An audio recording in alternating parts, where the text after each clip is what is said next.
¿Qué tal, comunidad? Aquí es su abogado Rey Ibarra Maldonado. Si está buscando en español, ya está en mi página. Ya hemos hablado de todo español. Como siempre, si tienen preguntas, le pueden poner ahí abajo. All right, folks, we are going forward with the English version now. If you're looking for that Espanol, it's already on the page, so go over there.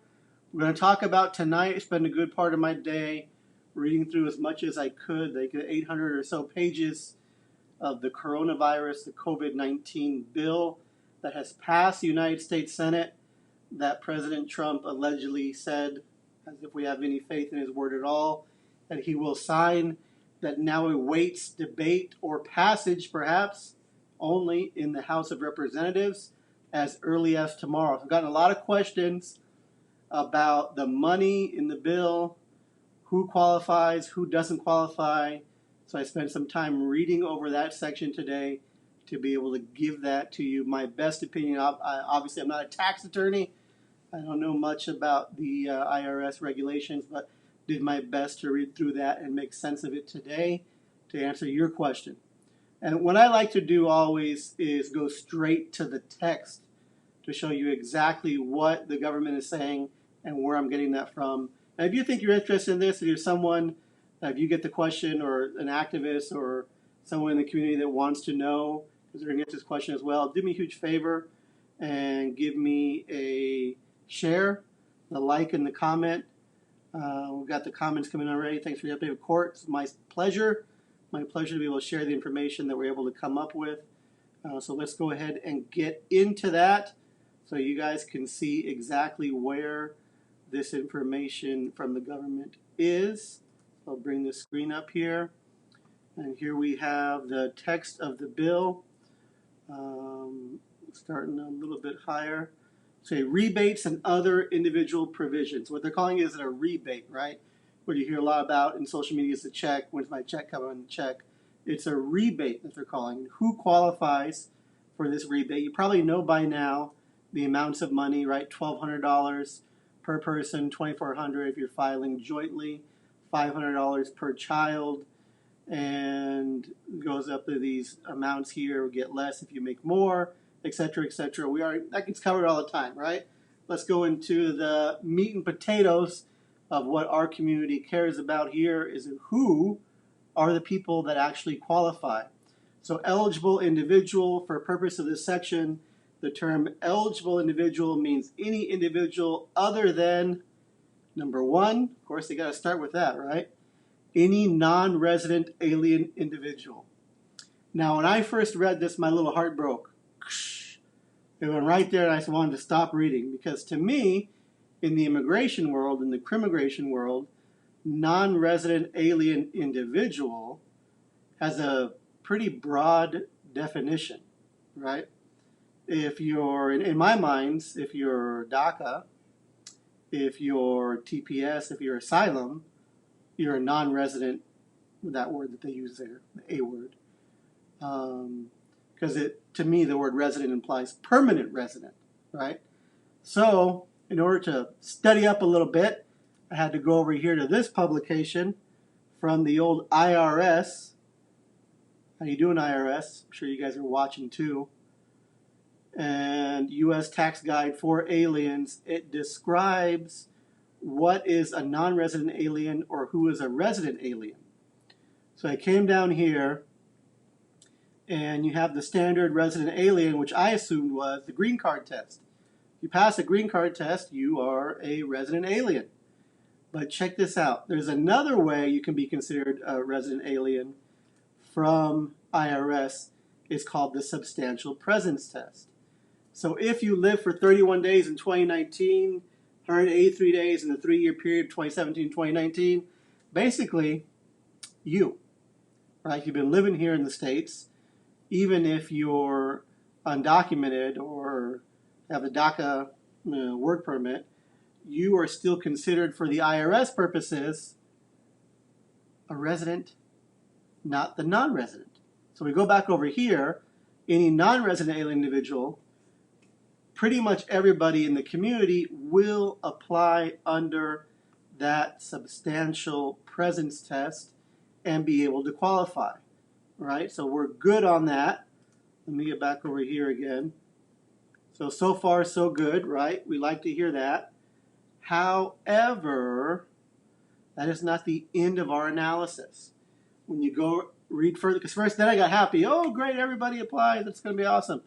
Then I kept reading, and then there's another part down there that says you must have a valid Social Security number. They're very specific, a valid Social Security number. So in my interpretation, if you're DACA, you have a valid Social Security number. That's great. I think you would qualify for this.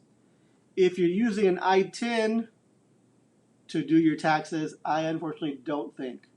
Even though you're a resident alien, sorry I keep using that word, but that's in the statute. I want to be clear about that. I do not approve of the use of that word alien to talk about a human being. You would not qualify if you don't have a valid Social Security number. So in my interpretation, if you are applying for asylum and have a work permit, you would qualify because you're a non-resident, you're a resident alien, plus you have a valid Social Security number. If you're cancellation removal and have a work permit, you could still qualify for this money from the federal government. But if you're using an I-10 or if you are using a fake Social Security number, then that will not qualify. All right, so that was my interpretation of that. Let me see what the folks are saying over here. Thanks for the update. Of course, my pleasure. Daniel, absolutely. We're here to serve, brother. Good to see you. Thanks for joining us. And let's see what we're saying here. Karina says, mi esposo tiene permiso de trabajo, califica. Más probable que sí, porque si tiene un permiso de trabajo, puede ir al Seguro Social y decirle, dame un seguro social, y cuando está haciendo sus impuestos, ahí tiene un seguro válida. So eso fue lo que ellos dijeron. No dice nada ahí que yo leí que tiene que ser un ciudadano americano. Dice que tiene que ser un resident alien, que casi todos son, y un seguro social válido. So yo pienso que esas personas sí lo van a calificar. Gracias por la pregunta, Karina. Another question we have here. Put it up here. ¿Qué pasa con los cortes de migración? Mi esposo tiene corte el 6 de abril. So, los cortes de migración depende si está detenido o no detenido. Los casos que están detenidos sigue igualito. Ellos andan diciendo que todos los cortes está bien, no le importa. Vamos a estar deportando gente cada día hasta que los jueces mueran ahí del virus. Es increíble para mí para pensar que ellos siguen siendo esa cosa tan tonto cuando debía trabajar en mejor interés de toda la comunidad y parar las deportaciones y decirle que la gente puede ir a sus casas mientras que estamos esperando que esta crisis pasa y después empezamos con los cortes. If you're out of custody, si no está en custodia, yo creo que han cambiado todos los cortes.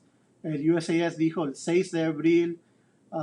Tengo que verificar porque se olvida si es 1 de abril o 15 de abril, pero yo confirmamos eso con usted y hablar un mensaje sobre el exacto fecha donde ellos han cancelado todos los cortes de ahorita. De todos modos, yo pienso que lo van a cancelar todo el día 6 si es al día 1 ahorita.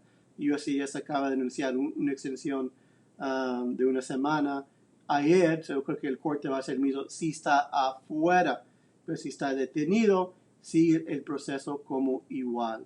All right? So, back to the theme of the money, money, money. Who's going to get the money? Valid Social Security number, and that's pretty much the test that we're looking for because everybody else would qualify under the other one of that word, that naughty word, the alien word.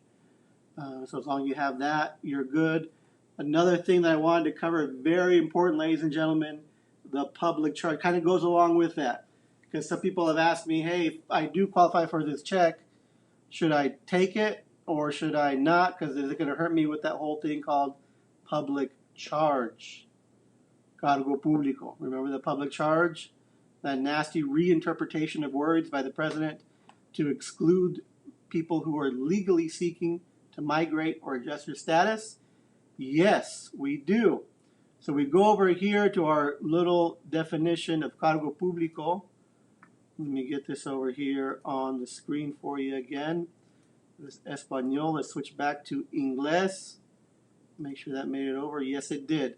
And these are some powerful words. Rarely do you see immigration actually say something logical and direct. That's good. But here we have, USCIS encourages all those, including aliens with symptoms that resemble coronavirus disease, COVID-19, fever, cough, shortness of breath, to seek necessary medical treatment or preventative services. Such treatment or preventative services will not negatively affect any alien as part of a future public charge analysis. It does not get any clearer in the world of immigration than that. If you look at the next two paragraphs, you'll see what I mean about how immigration normally talks. But there you have it directly. If you're seeking treatment or preventative services because you believe that you have the coronavirus, they will not take that into account for public charge. Will not.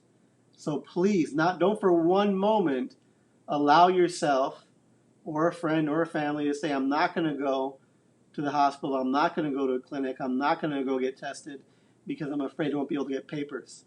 You call me. I will sit down and talk to anybody at any hour of the night and explain to them, look, you can go get checked up. This will not hurt you with public charge. Let's not let fear and intimidation prevent people from getting the necessary medical treatment that they need. Now, the rest of the two paragraphs go over public benefits. So, for example, if you lose your job and you apply for unemployment insurance, could this affect you? Well, on the public charge, yeah. I mean, everything's up for grabs, essentially, in their little mathematical formulas. But it pretty much says there, we can explain it away as long as you say it was related to coronavirus. So they're giving the impression there like, hey, we're going to even loosen the rules regularly, even if you didn't get it, but if you were affected by it. So go ahead and get the attention and need that you need for yourself and your family, and we'll worry about this other stuff later. Very clear on the preventative treatment service, so please take a screenshot of that. Do what you got to do to share it with your family and friends, because it is very clear to me that even USCIS is doing everything that they can to make sure that everybody gets the attention that they so desperately need. All right? So please, please, please share the word on that. We've got some more questions coming in here. Most are worried about money. I'm worried about the U.S. spreading it home to the families in Mexico. My family says that is here not getting funding but being exposed to coronavirus through their current work and being part of the workforce that is supporting the masses and not being paid hazardous pay. I did see, I think it was some garbage truck drivers, workers going on strike. I think it was somewhere in the Midwest. So hopefully we do see more people, and you bring up a great point, the people who are there on the front lines.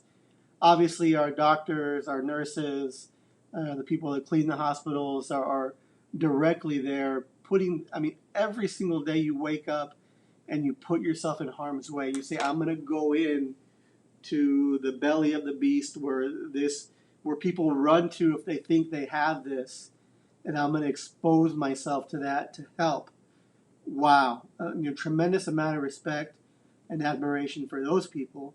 And then on the other folks who are still going to work and filling up the grocery stores, the farm workers who continue to pick the produce, everybody that continues to go about their daily lives as well and expose themselves to the possibility of getting affected. Much respects and props to them, and the hazardous pay hopefully will come their way. I didn't read the whole 800-page bill today, so I don't know if any of that additionally was included. But I agree with you.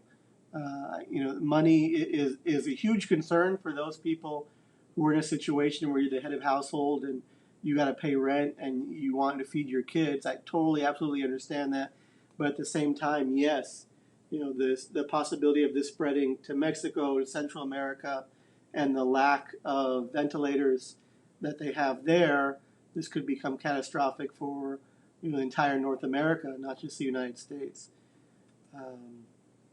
100% in agreement that please, if you can, stay home. This is the home studio we set up here, so we're operating out of our house pretty much 24/7. If we have to go to record, have to go do a jail visit, we will do that, continue to represent our clients. But at the same time, I think it's just outrageous that these detained courts remain open, exposing attorneys, interpreters, judges, and of course those people who are detained and their family member loved ones that want to participate in the court hearings to the potential of being exposed to the coronavirus. So let's get those closed as quickly as possible. Definitely a huge, huge problem that we have with our federal government right now not taking that serious. So that's essentially what I want to get across today, ladies and gentlemen. Again, the folks who would qualify, I think you need to be having a valid Social Security number, and that opens it up to those that are here with DACA status, a work permit through cancellation, removal, or an immigration court case, asylum. I think those individuals would be qualifying. Do not succumb to any fraudsters, because we know they're going to start coming out of the woods now saying, fill this out and I'll help you get your check, or blah, blah, blah, blah. IRS says that or the plan in the bill is for IRS to do direct deposit to those that have direct deposit on file already, and if not, to mail the checks out. There's no indication that anybody has to go anywhere, sign anything, give up any personal information to make that happen. That's it, ladies and gentlemen. As always, if you have any other questions, comments, or concerns, please drop it down below. Happy to answer anything that you have in the realm of criminal, immigration, and personal injury to the best that I possibly can. Big props to our entire team who continues to work from home and doing great work in those three areas. And if you need anything else, reach out to us. If it's personal, send me the direct message. Don't necessarily have to leave everything out there in public. Thanks so much, everybody. Hope you have a wonderful night. We'll see you soon.